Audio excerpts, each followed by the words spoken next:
and then another 4 bags and a scale and a second firearm in the car, again chambered with rounds in it. Another magazine under the driver's seat, and another magazine in the center console. Now here we are, you get probation for that, and 3 weeks later, you're dealing drugs again. All right, you're Jason James. Okay, so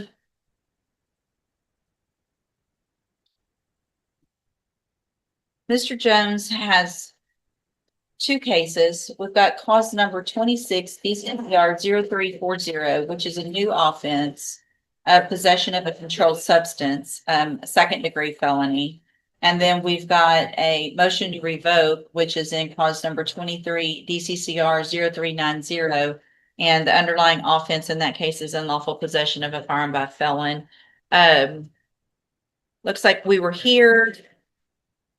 Initially, there were pleas of not true, and then in May, we came back on the motion to revoke. He changed his pleas to true to counts 1 and 2. We set a hearing today. The agreement is for a cap of 8 years in each of these cases. Is that correct? Correct, Judge. Yes, Your Honor. Okay, and he already pled guilty on the other one as well. Yes, correct. Got it. Okay, I have the original pre-sentence report from that unlawful possession of a firearm case, but I also have an updated report that was prepared. And have you all had an opportunity to review that update? We have, Your Honor. Yes, Your Honor. Any additions or corrections? None that I'm aware of, Judge. Not mistaken. I also have just looks like 3 pages of few incident reports. If you all had an opportunity to review those as well. Yes, Your Honor. I have. All right, Mr. Parker, you may proceed. Your Honor, we're asking that the court keep him on probation.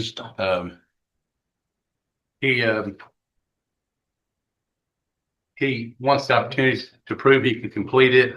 We're asking that you let him serve the ISF track cognitive to make him help better decisions. And also putting in the Chase DI program where he's tested regularly.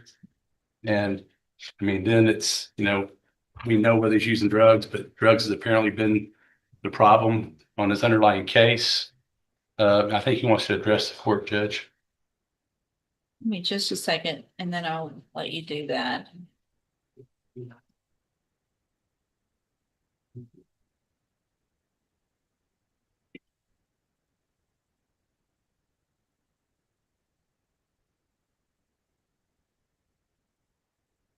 I'm printing a PC.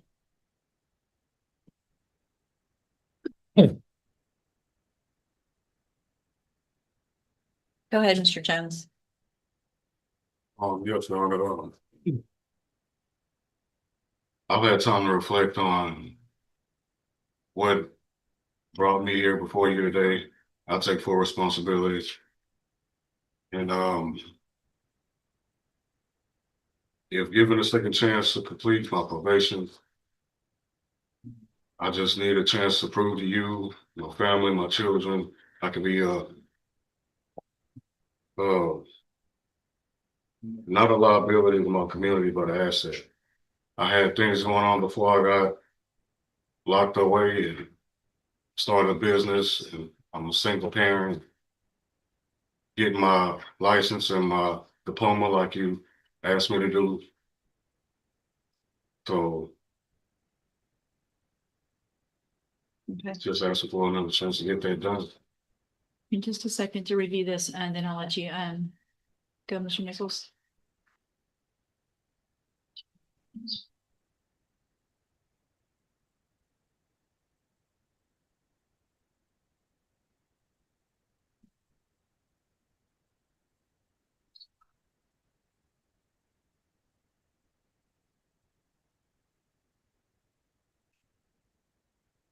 Jeez.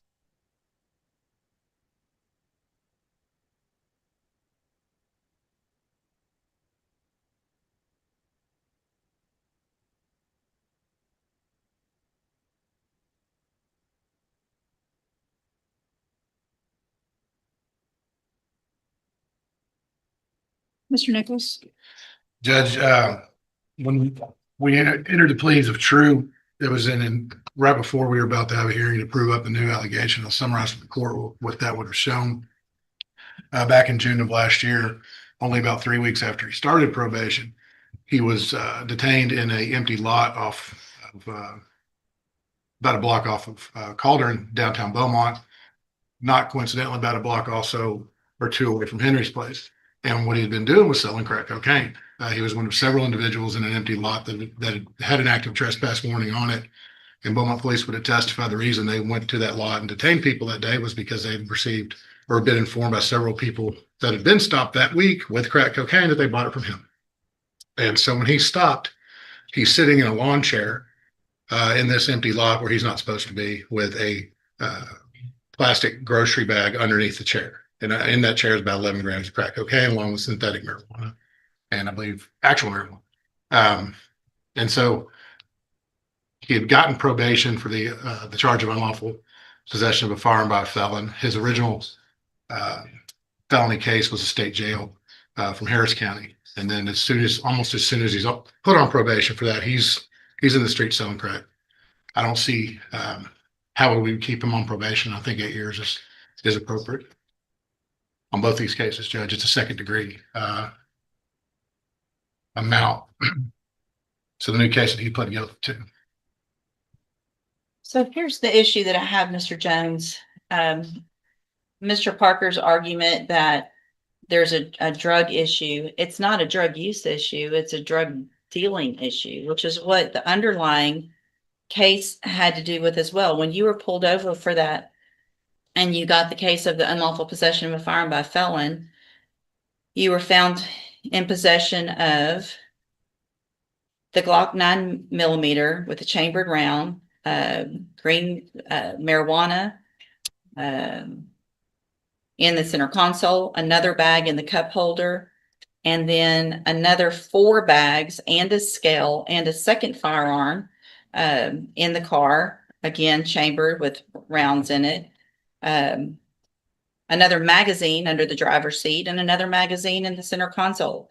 Now here we are, you get probation for that, and 3 weeks later, you're dealing drugs again.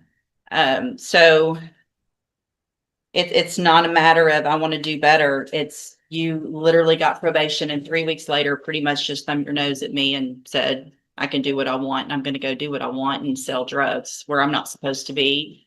So at this time, I'm going to find in cause number, let's see, what do we have? Hold on. 26 DCCR 0340, find that you entered your plea of guilty freely and voluntarily. Find has sufficient evidence to find you guilty, and at this time find you guilty of the second-degree felony offense of possession of a controlled substance.